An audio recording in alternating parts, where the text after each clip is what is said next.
Welcome back, youth. Welcome back to our series that is This is the Way of Following Christ. Now, we got to understand something right off the bat. It is impossible to be able to follow Jesus and model him 100%. While we're here on earth, we will never fully arrive. That should give us some comfort because it means we don't have to be perfect. We don't have to grieve every single mistake. However, we learn from our mistakes and then we move forward. This is something very important to learn, that sometimes, trying to live as a Christian, we can almost get down on ourselves when we're struggling in a certain area. And the truth is we are going to struggle. We're going to have a hard time dealing with sin. We're going to have a hard time giving into sin. And the reality of that is because we're not perfect, and we're going to have our bad days, and we're going to have our selfish desires, or we're going to be prideful. And what's even worse is sometimes we're going to think we're doing the right thing, or we think we're being holy, so to speak, and come to find out we're just being self-righteous, which is a sin in and of itself. So it's a vicious circle. So on one hand, we cannot be sinless because we're fallen creatures, we're finite. Which means we're very, very small. But on the other hand, it should give us some encouragement that, we don't have to do it all on our own. We don't have to live at 100% because we're incapable. It's really the whole reason why we need Jesus Christ. It's the whole reason why we need the Holy Spirit in our lives. With that being said, we also want to understand a few things, is that God has given us a fully functional brain to actually think through our decisions, because we still have free will. That's why we are accountable for the choices we make in life. And I want to remind you that we are responsible for those choices. You cannot manage sin, but you do have the ability to choose to be in a situation that might cause you to stumble. Well, let's look at Matthew 18. This is where I'm kind of pulling a lot of this from. If you look at Matthew 18, I want you to go ahead and read 6 through 9. All right, I'm going to let it scroll down right here. I'm going to let it scroll as of now.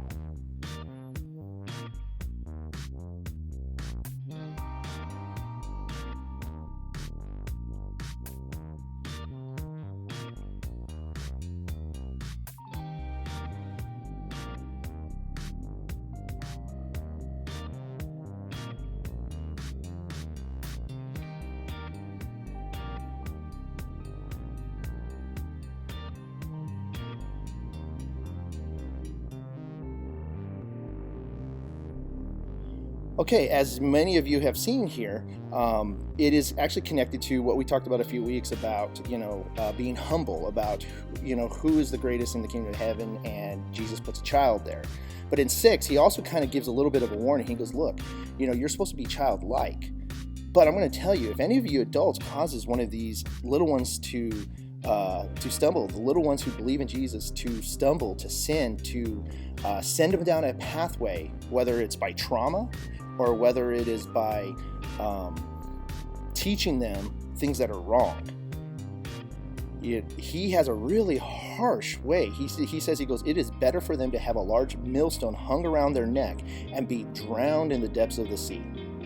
In other words, God takes it seriously. He's basically saying, if you teach children to be ungodly, if you actively teach them to turn away from me, if you actively teach them to follow the ways of the world, Jesus is basically saying, you and I are going to have a literal come to Jesus moment, and it's not going to be fun, and it's going to be full of judgment, and it's going to be full of correction, to the point where he will stop you in any way, shape, any way he can. Now that's really kind of a big thing. It should give us a chance to kind of pause and go like, whoa, maybe I need to be careful on what I teach little kids and what I say in front of them and how I interact with them. Youth, you might say, well, I'm not an adult, so this isn't place. No, but some of you are older brothers and sisters. And so think very carefully of what you teach your younger siblings. The Bible goes on and it continues here. Jesus actually continues here and he says, woe to the world because of these things that cause people to stumble. So he's basically bringing out the fact of that word woe is basically saying how pity, how unfortunate, how sad, how tragic it is that sin is in the world. and that mankind has brought sin, and people are going to always stumble.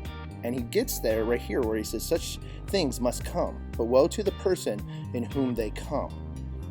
He's basically saying this is the truth of life. The fact of life is there are going to be things in this world that are going to tempt us. They're going to seem good, but they're really, really harmful for us, and they're really harmful for other people. But here is the way to deal with it.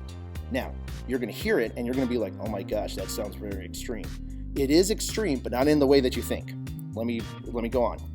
8, it says, if your hand or your foot causes you to stumble, cut it off and throw it away. It is better for you to enter life maimed or crippled than to have 2 hands and 2 feet and be thrown in the eternal fire. And if your eye causes you to stumble, gouge it out and throw it away. It is better for you to enter life with 1 eye than to have 2 eyes and be thrown into the fires of hell. Now, there's a lot here. Let me unpack it. He was using some alliteration and some analogies here, but there's a very particular point he's trying to make.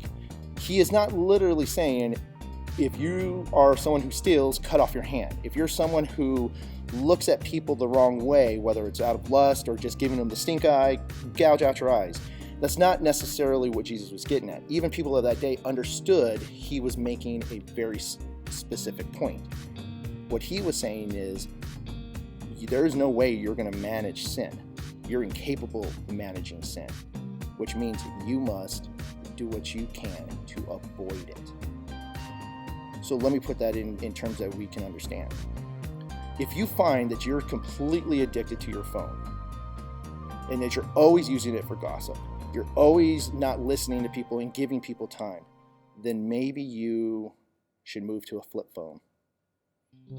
Sacrifice the fact that you just are incapable of managing a smartphone correctly. Now, I know that's scary, but that is literally what he's getting at.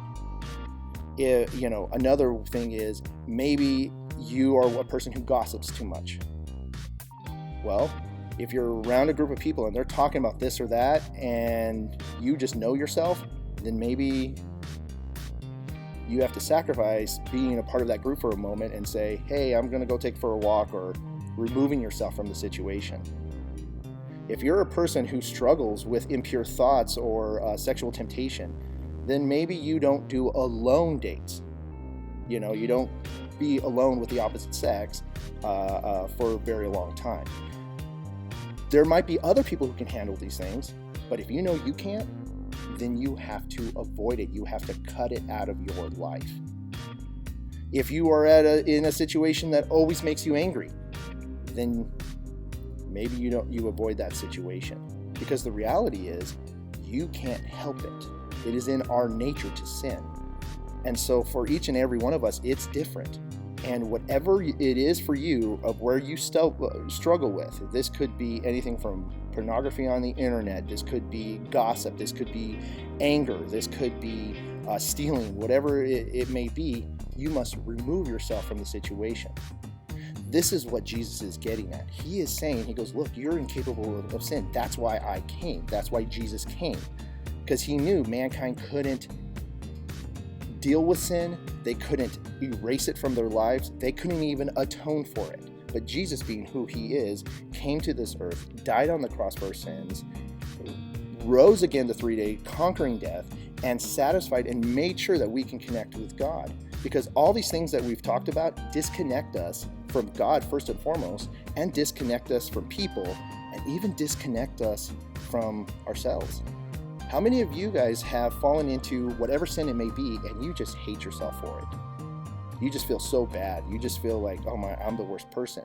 And a lot of times teens do one or two things. They either get real down on themselves and depressed, or they go numb and they pretend like it's not a big deal, even though deep down they're just like, this was awful. Sin is an ugly thing, and we are foolish to think we can manage it, that we can stare it in the face and think we can come out ahead.